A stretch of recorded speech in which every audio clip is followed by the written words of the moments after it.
Chers amis de Catoglade, quel rôle jouons-nous dans l'évangile d'aujourd'hui? Sommes-nous des apôtres, envoyés donner aux autres, ou sommes-nous des brebis fatiguées et abattues?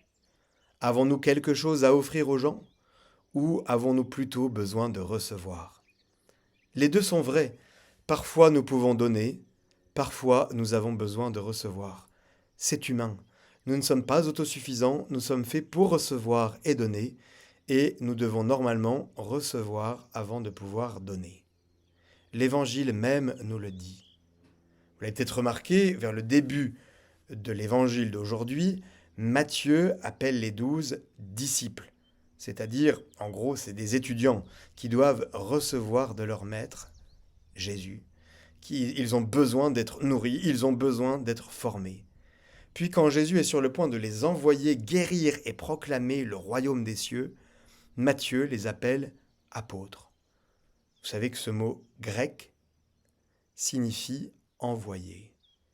Les 12 sont maintenant ceux qui sont envoyés apporter quelque chose aux autres. Ils passent du statut de disciples à celui d'apôtres.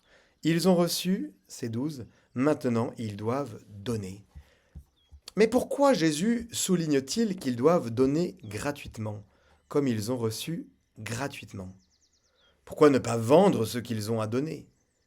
Si vous êtes malade, vous allez voir le médecin, il vous soigne, vous lui donnez quelques euros.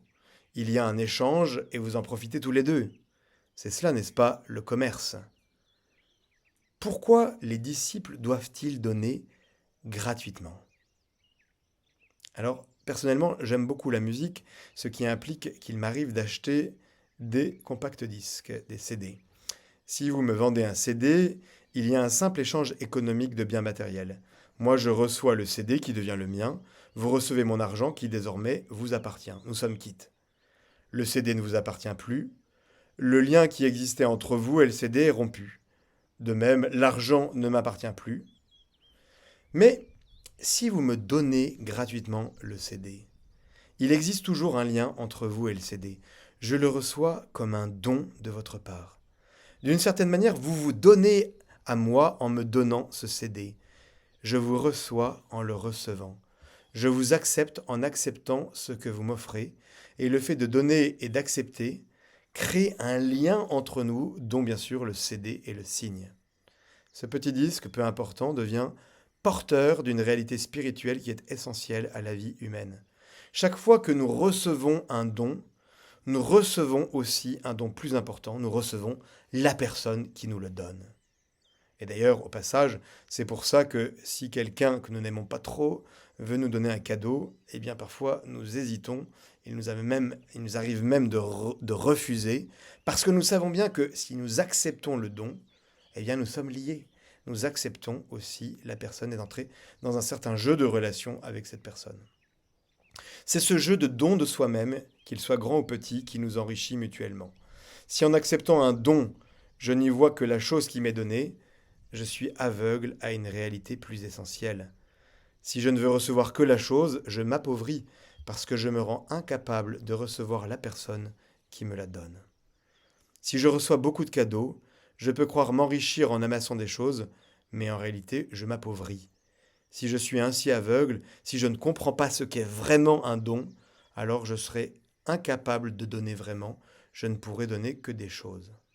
C'est là, bien sûr, la pauvreté du matérialisme, la pauvreté de certains riches qui ne savent que vendre et acheter et qui ne savent pas recevoir.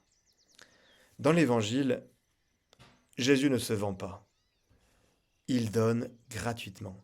C'est-à-dire qu'en donnant, il se donne à ce point qu'il va donner sa vie. Et nous le savons bien, et nous avons célébré il y a tout juste 2 jours la solennité du cœur de Jésus, cette solennité du Sacré-Cœur. Nous avons contemplé le cœur ouvert où Jésus donne toute sa vie. Ce sang et cette eau qui s'écoulent de son cœur et qui donc sont comme un fleuve saint qui nous abreuve, eh bien, sont bien sûr le signe de ce don total. Il est allé jusque-là. Jésus est l'image de Dieu. Dieu ne se vend pas, il nous comble de dons. Et dans tous les dons que Dieu nous donne, le plus important et le plus grand, c'est Dieu lui-même. Les premiers disciples ont reçu ce don, c'est-à-dire qu'ils ont reçu Jésus gratuitement. C'est cela qui les a rendus capables de donner à leur tour gratuitement, de se donner aux autres. Ce jeu de dons mutuels n'est pas une limite malheureuse de la vie humaine. Il ne serait pas préférable de vivre sans se donner. C'est plutôt ce qui fait vibrer la vie humaine, ce qui la fait chanter. Savoir donner, savoir recevoir, savoir se donner et savoir recevoir les autres, c'est bien sûr un élément essentiel de la musique, de l'harmonie de notre vie. Alors, chers amis de Catoglade, c'est la grâce que je vous souhaite en ce dimanche, à l'école de notre divin maître, apprendre à recevoir pour pouvoir nous donner.